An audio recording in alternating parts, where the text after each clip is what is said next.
What's up, weather enthusiasts? I'm your host, Pat's Path Predictor. Let's get right into the weather. Alright, so here's the situation we have for you, ladies and gentlemen. We have some things that we need to discuss with you today. We have our area of interest currently over the main development region that we're going to be talking about, as well as a few other things we're going to be discussing as well. So with that being said, let's go ahead and dive right into it right here. So starting off here is what we have from the National Hurricane Center. Big area of interest right here that we're going to be talking to you about right here. We have now a 30% chance of formation to talk to you guys right here. So let's go ahead and read this out.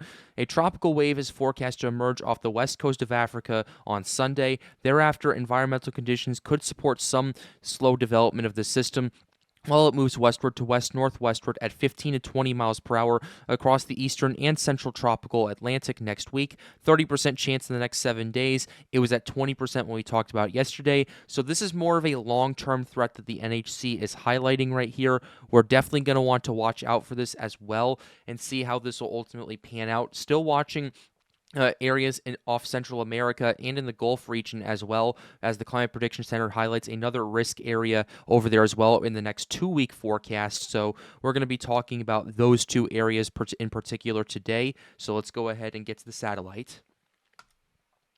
So here's your satellite imagery we have for you guys right here. Let's go ahead and start off by going to the Eastern Atlantic for you guys, and we're going to be playing with a few parameters moving forward as well. Here's what we got right here. I believe it's this tropical wave that's coming off the coast of Africa in a couple of days. It's this tropical wave that's really starting to blow up and look a lot healthier on satellite right here, mainly due to land-based convection. Right here, there's a land-based forcing that generates with this right here. So that is something to watch. And what we're going to want to watch out for is to see how this convection will ultimately transpire when this hits water, or as we call it, the splashdown effect, and how it'll kind of affect the models and what those will do as well, because that's something we're definitely going to want to pay attention to going forward. But already a nice, healthy, juicy tropical wave over Mali right now, expected to move through Senegal and parts of Guinea as well, potentially as far south as Liberia. And one thing that is interesting is this tropical wave is staying south of the Cabo Verde Islands right here, which is kind of why I'm leaning towards this potentially having a better shot of tropical development, because before, in the early models, we were looking at, okay, maybe this is going to be moving off a bit further up to the north compared to what we've seen before.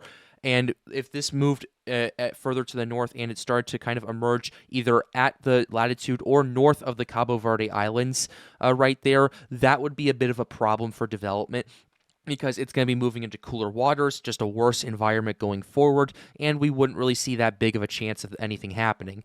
But now, because it's further to the south, it's going to be in a healthier environment. It's going to have more moisture, more warm water, and weaker wind shear down the road that we're going to want to watch out for as well.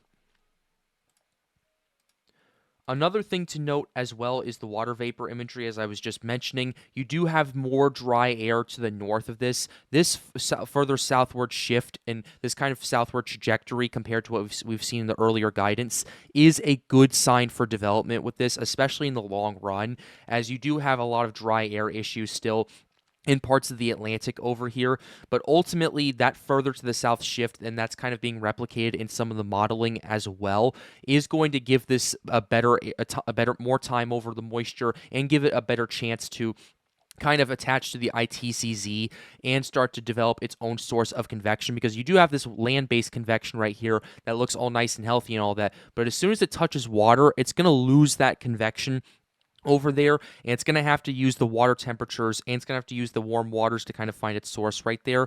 And the good news with that is there is some convergence in the area. There is some moisture as well that this will help the system potentially breathe, and that moisture is actually moving slowly further to the west as well, which is a good sign, partly because the ITCZ is mixing out more of the dry air over there.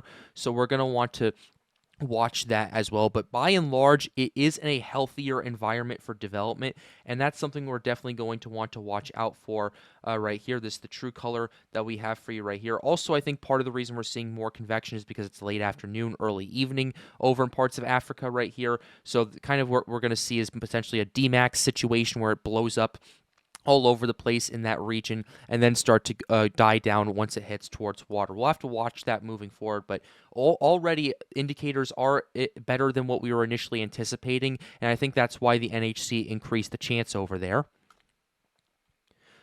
Now moving on to the Western Atlantic over here, you just kind of a general gist as to what we're potentially looking at. There's really no immediate threat in this region right here, but the reason I'm showing you this satellite imagery is to kind of talk about, okay, Climate Prediction Center has something tagged. What could we potentially be seeing out of this? So what we have going on right here is what we could start seeing in the next couple of week or so is the formation of the, or at least the resurgence of the Central American gyre. A gyre is pretty much a broad area of low pressure that kind of hangs around Central America and then starts to potentially, you have smaller low pressure systems in smaller areas of vorticity that could detach from it and start to become its own tropical system. So an example of this, two examples of this very recently were Hurricanes Helene and Milton of last year. Also an infamous example was Hurricane Michael back in 2018. Those all three formed off the gyre. Helene and Michael formed off the in the Caribbean over here, I believe off the coast of Honduras or in Nicaragua. If my memory if my memory is correct, and then Hurricane Milton formed over here off the coast of Mexico right here. So it's very rare, but you do have systems that kind of can get detached in the northern part of the gyre over in the Bay of Campeche over here, and then move to the east. It's a very rare setup, but it has happened, and Milton showed us that as well. So that's kind of your setup that you're looking for as well, and especially as we see a more active MJO period and as we start to see better conditions in that part going into early to mid-September, we are going to want to pay attention to that as well. And now we'll go ahead and show you the forecast models. We'll show you the ensembles and the operational runs as well. I want to go ahead and kind of talk about the ensembles actually first, just to kind of see what they're pulling with this. So here's what we have with the Europeans' latest ensembles for you right here. We're going to go ahead and go to 5 days out just to show you this. Yeah, we're definitely seeing a bit more development possibility early, actually, and compared to what we've seen previously, a bit further to the south. Matter of fact, I want to see what the 12Z guidance had this in terms of its initial points.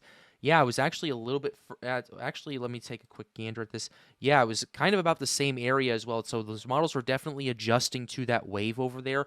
But another thing that you're noticing too is you're noticing more ensembles with power associated with it. 1001, 1003, 1004, 1007, 1006 as well. You're definitely seeing more power associated with these ensembles early on, and that is kind of an intriguing thing to watch as well, because the more power you have associated with these runs, the more interesting things could happen. We're also noticing maybe some low pressure systems kind of over here in the Gulf region as well. I'm not too particularly worried about this. That looks more mid-latitude cycle, like mid-latitude than kind of tropical based, so I wouldn't be too concerned about it. But going to 6 days out for you right here, yeah, there is a lot of power associated with this latest run right here. This is the 0Z 991, 994, 999, 1000 as well. There's a lot more power associated with it, but the number of ensembles, let's see, 1, 2, 3, 4, 5, 6, 7, 8, 9, 10, 11, 12, 13, 14, 15. They've dropped like a couple of ensembles, but they're still hovering there. But we're also moving more so towards the northwest, so you're going to want to watch out for that as well. But by and large, it's already in a decent area of potential development right here. My thinking is, what is the European seeing that's indicating development could happen early? Everything I'm looking at is maybe it takes some time to get its act together and then starts to develop based on the conditions right here. But we'll have to see what happens right here. Let's go ahead now and go to 168 hours out as well. So this is what we got for you right here, ladies and gentlemen. Definitely more spread out as well, I'm noticing as well, but you still have a lot of ensembles that are tagging this. Some have it further to the west, but the majority of them move it more so towards the northwest, so we'll have to see what the NHC ultimately goes with and what models they generally agree with as well. Same with 192 hours out as well. There's more of a spread with this as well, and even as you go out to 10 days as well, yeah, there's more of a spread to this, but this has a lot more power associated with this ensemble run compared to what we've seen previously, and you're going to want to watch out for that as well. But I will tell you this, the more power that we see with these ensembles makes it more likely to stay out to sea, whereas the weaker ensembles initially will have this potentially drive further to the west towards land. So you're going to want to pay attention to that, and we'll keep you updated on that here on the Pat's Path Predictor channel. Let's go ahead now and show you the GFS ensembles. We have here's the 0Z. We'll go ahead and go back to 5 days out just to show you this, but whoa, this is actually a pretty significant shock right here. The GFS before wasn't really showing that much of a chance of development with the ensembles. Now they've significantly uptrended, ladies and gentlemen. Like before, like we were looking at 0Z yesterday, didn't really have that much. Now they've really started to turn up over in this suite of runs right here. And that's something that is very alarming to me because the GFS has generally been the more conservative of the two right here. And the fact that the GFS actually wants this to move further to the west is quite concerning as well. The GFS tends to agree where, it's going to take its time to organize and develop, but then once it does, we're going to have to pay attention to it as well because my goodness, the spread on this is incredibly concentrated, especially compared to what we've seen with the European and what I've seen with the GFS previously. What was the 12Z like? I'm just out of curiosity. I just want to see what the 12Z was like yesterday. Okay. This is the 12Z actually for today's run right here. Never mind. But still, the 0Z, my goodness, what an upswing that we have right here. The 12Z is not fully out yet, so we'll take a look at that later. But here's what we have for now 8 days out. A lot more ensembles are picking up on this, but you're still now seeing that split where some have it moving to the northwest and others have it moving towards the west. The weaker scenarios do. So you're going to want to watch out for that as well. And then going to 10 days out for you, yeah, generally more ensembles are really picking up on this. Before we weren't really seeing that, but now they are, and we are definitely going to want to pay attention to it because we have more models, we have more stuff that we're going to need to watch out for, and we'll keep you updated on that here on the Pat's Path Predictor channel. But those are your basic ensembles that you have pulled up for right here. Definitely a bit of an upswing as well, I will tell you that right there. I'm curious to see what the splashdown effect will ultimately do, but by and large, this is staying south of the Cabo Verde Islands, and it's going to be in a better area for development, so stay tuned. But let's go ahead and now show you the operational runs to see, okay, you're seeing the ensemble starting to scream this stuff right here, but how are the operational runs following? Are they starting to catch up, or are they still lagging behind a little bit? Let's go ahead and show you that.